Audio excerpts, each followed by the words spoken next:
오늘 소개해드릴 책은 윤치영 저자의 화법이 바뀌면 인생이 바뀐다. 언택트 시대의 공감으로 승부하라. 화술 박사가 전하는 인생 소통 이야기 공감시대입니다. 출색 코치 윤치영 박사. 윤치영 스피치 면접학원 대표 강사. 건국대학교 언론홍보대학원 외래교수. 대전 동부경찰서 집시자문위원. 대전대학교 배재대학교 경임교수 역임. 저술가, 강연가, 라이프 코치 및 감정 코치, 동기부여 퍼실리테이터, KBS, SBS, MBC, EBS 등 TV방송 출연.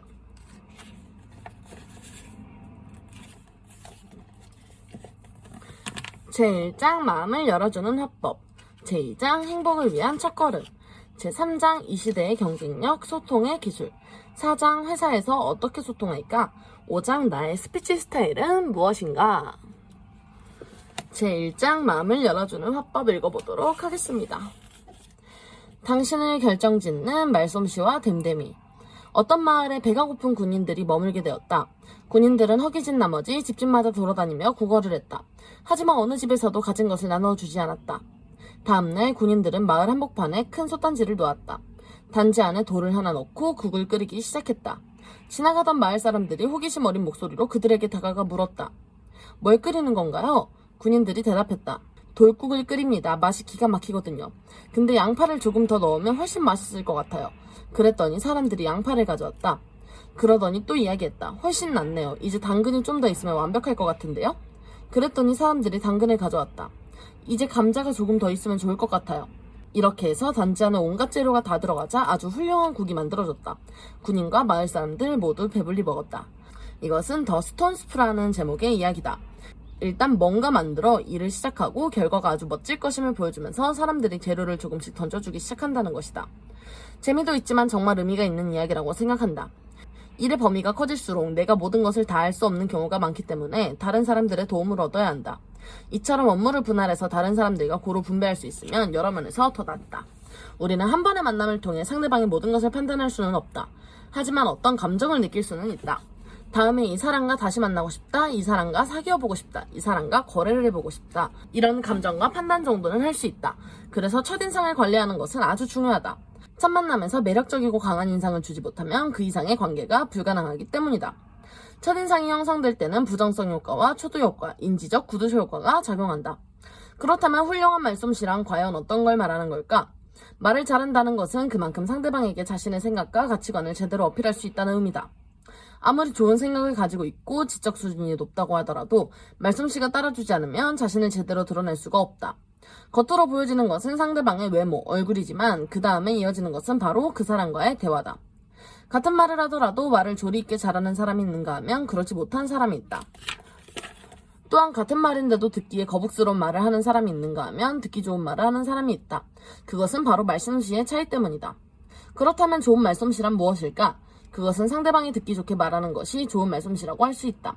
따라서 말 한마디를 하더라도 따뜻하고 정감 있게 하는 것이 좋다. 여러 사람이 어울리는 미팅에서 자신을 드러내기 위해 너무 튀다 보면 자칫 상스러운 단어를 사용할 수도 있으므로 주의를 해야 한다. 아울러 상대방을 비하하는 듯한 말투를 쓰거나 지나치게 자기 주장을 하는 것은 바람직하지 않다. 두 사람이 만날 때보다도 여러 사람이 만났을 때야 비로소 훌륭한 말솜씨는 드러난다. 그리고 상대의 이야기를 잘 들어주는 일도 말솜씨 못지않게 중요하다. 사람은 유머 감각이 있고 재미가 있어야 쉽게 친해질 수 있다. 아무리 독심술에 능한 사람일지라도 단 한 번의 만남에서 상대방의 성격을 제대로 파악할 수는 없는 노릇이다. 그럼에도 불구하고 상대방의 성격 역시 첫인상을 판가름하는 중요한 요소가 된다. 미팅에서는 너무 설쳐대거나 너무 내송을 떨어도 좋지 않다. 상대방의 행동 거지를 놓치지 않고 주시하면서 면밀하게 관찰받는 미팅에서는 사소한 행동 하나하나가 자신의 성격을 판단하는 근거가 된다는 사실을 염두에 두어야 한다. 그런 사실을 염두에 두고 행동하는 편이 바람직하다. 따라서 분위기에 어울리게 튀는 행동은 삼가해야 한다. 상대방을 배려하며 즐겁게 대화를 나눌 수 있는 활달한 면을 보여주는 것이 무난하다. 그보다 더욱 중요한 것은 사람의 근본이다. 사람의 근본이 잘못되었다면 더 이상 논할 가치조차 없다.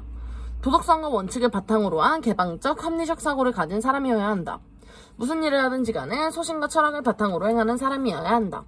그저 생각 없이 사는 사람이라면 혼이 살아있는 사람이라 할 수 없다. 그렇지요 화법으로 예를 유도하라. 텔레비전이나 라디오를 듣고 있노라면 아나운서가 대답할 때 흔히 하는 말로 그렇지요 라는 말이 있다는 사실을 알게 된다. 반드시 이야기 끝머리에 요를 붙임으로써 이야기를 듣고 있는 상대방은 예 그렇지요 라고 말하게 만들어버린다. 서로에게 예라고 대답할 수 있는 상황이다. 그러니 이야기를 이쪽에서 의도한 방향으로 유도하는 면에서 대단히 편리하다.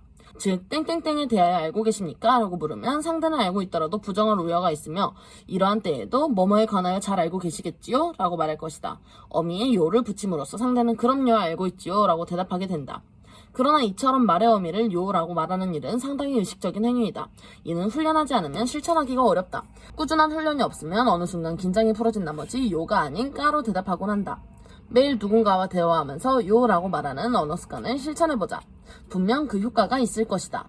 이러한 언어 습관이 몸에 잘 배어들면 상대방에게 좋은 인상을 심어줄 수 있다. 또한 모든 말투에 자연스레 요를 붙일 수 있게 된다. 관계의 첫인상과 마무리가 중요하다. 사람들과 접촉할 때에는 어떤 사정이 있든지 간에 표정을 밝게 해서 명확한 태도를 취하는 것이 상대방에게 호감을 얻을 수 있는 방법이다.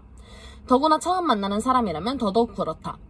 상대방과 언제 만나도 애교 없이 떫은 표정을 짓고 있다면 교제를 능숙하게 할 수 없을 것이다. 첫 만남 당시 가볍고 정다운 미소를 지으면 상대방에게 개방적이며 친근감이 있는 사람이라는 인상을 줄 수 있다. 첫인상이 그 사람과의 교제에서 중요한 비중을 차지하고 있음은 두말할 나위 없는 사실이다. 만나면 끝이 불분명하고 깨끗하지 않은 사람은 매너가 빵점인 사람으로 낙인 찍히고 말 것이다. 첫인상 못지않게 중요한 것이 바로 마무리다. 헤어질 때 잘 헤어져야 한다. 만일 어쩔 수 없는 상황으로 인해 이별해야 한다면 서로 간의 금전관계를 비롯한 모든 문제를 잘 해결한 후에 헤어져야 한다. 깨끗하게 정리하고 헤어질 필요가 있다. 평판에 좋고 좋지 않음의 바로미터는 바로 대인관계의 끝마무리에 달려있다고 해도 과언이 아니다. 때문은 사회생활을 함에 있어 하나하나의 만남을 나름대로 완결시키는 마음가짐이 필요한 것이다. 끝이 지저분한 사람은 결국 편판이 나빠질 테고 그러면 결국 사회생활을 하는 데 있어서 걸림돌에 마주칠 것이다. 뿐만 아니라 기분 좋게 담소하고 상대방에게 좋은 인상을 주었는데 헤어질 때의 인사가 중도에서 끝나버리면 나중에 어쩐지 찝찝한 기분이 남게 된다. 만남의 시작과 끝에서 직접 상대의 피부가 맞닿을 수 있도록 악수로 친근한 정을 표시하는 것이 좋다. 그러나 흔히 외형만을 쫓아 의례적인 악수를 하는 사람도 적지 않다. 상대방에게 손끝만 내밀어 나는 당신에게 별로 관심을 가지고 있지 않다는 인상을 주어서는 안 된다. 건성이라는 느낌이 들지 않도록 가벼운 인사말을 나누는 방법도 좋다. 어설픈 인사말이나 마음에 들지 않는 말을 어색하게 하는 것보다는 강한 악수를 하는 것이 상대방에게 친밀감을 주게 좋다. 대화를 펼치기 전에 먼저 자신의 생각들을 정리해보는 것이 좋다. 대화하기 전 그런 식으로 자유롭게 사고하는 행위를 바로 생각잡기라고 한다. 이 단계를 거치면 보다 원활하게 스피치를 할 수 있다. 할 말이 그리도 많았는데 막상 상대방 앞에 서면 하나도 생각이 나질 않는 경우가 많다. 생각을 따라잡으려면 우선 낱말로 적는 수밖에 없다. 여러분이 만일 바다를 주제로 한 스피치를 한다고 가정해보자. 바다라고 한다면 너무나 막연하게 여겨질 것이다. 무슨 말부터 해야 할지 모를 것이다. 그럼 먼저 나 자신과 바다를 연관지어 생각해보자. 내가 가보았던 바다와 해수욕장, 배를 타고 떠났던 섬, 여행과 그곳에서 먹었던 생선회 등등 생각나는 것들이 제법 많을 것이다. 바다, 조개, 파도, 갈매기, 파라솔, 수영복, 돛담배, 파도타기, 생선회, 모래 등 냇가의 징검다리처럼 그 간격이 좁아야 건너기가 좋다. 하지만 스피치를 위한 생각잡기의 징검다리는 그 폭이 넓어야 한다. 좋은 스피치를 위해서 생각잡기를 할 때에는 낱말들의 간격을 넓게 유지하는 것이 좋다. 고구마 줄기 하나를 걷어올리면 주렁주렁 달려오듯이 단어 연상도 마찬가지다. 어떤 한 가지 궤를 타고 비슷한 성격의 단어들이 가지를 치면 생각날 것이다. 말하고자 하는 내용이나 줄거리를 이렇게 연상적으로 구성하면 메모하거나 암기하여 말할 수 있다. 또 암기 중에는 이야기를 영상화하여 기억하는 방법이 있는데 이는 영상기억법이다. 여러분이 어렸을 때 감동적으로 본 영화를 잊지 않고 잘 기억하고 있는 이유는 그 줄거리를 영상화하여 기억하고 있기 때문이다. 예를 들면 아스팔트길, 횡단보도, 보도블럭, 화단, 계단, 유리, 바닥, 흙, 얼굴, 문, 카페트, 책, 선생님, 이야기, 흥미. 이 15개의 단어를 암기해서 순서대로 말해보라. 위의 단어들을 스토리화하거나 영상화시키면 쉽게 기억할 수 있다. 따라서 조리 있고 논리적인 화술로 사람을 이해 설득,